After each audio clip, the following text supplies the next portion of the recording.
आप लोगों का मेरे चैनल पर स्वागत है। आइए आज हम लोग सावन कजरी सुन रहे हैं। गाना अच्छा लगेगा तो लाइक सब्सक्राइब कमेंट जरूर करिएगा। घिरी घिरी आइल सावन की बदरिया, भीगेली मोरी चुनरिया ना।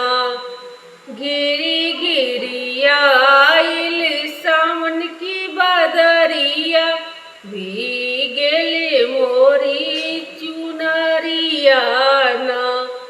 भोले बाबा सुनिया रजिया, भरी दे खुशियन गगरिया ना। भोले बाबा सुनिया रजिया, भरी दे खुशियन गगरिया ना। अमवा के डारी झूला पड़ले बा, कोयल मीठी बोलतिया।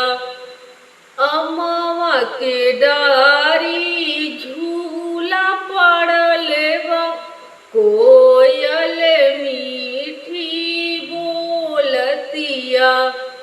हरियर धरती सुगंधित पावनवा, मनवा कजरी गावत बा। हरियर धरती सुगंधित पावनवा, मनवा कजरी गावत बा। गंगा के धारे शिव के नगरी, गंगा के धारे शिव के नगरी।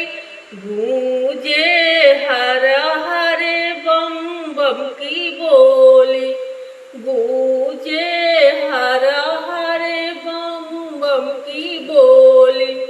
भोले बाबा की कृपा बरसे, भर जाए सबकी झोली ना। भोले बाबा की कृपा बरसे, भर जाए सबकी झोली ना। सावन के आइल पावन महीनावा, शिव नाम सब मिली गाइब ना। सावन के आइल पावन महीनावा, शिव नाम सब मिली गाइब ना। भोले बाबा के चरण में अपना जीवन सफल बनाइब ना। भोले बाबा के चरण में अपना जीवन सफल बनाइब ना।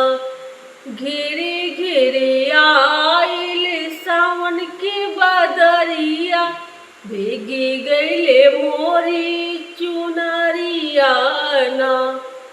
सावन के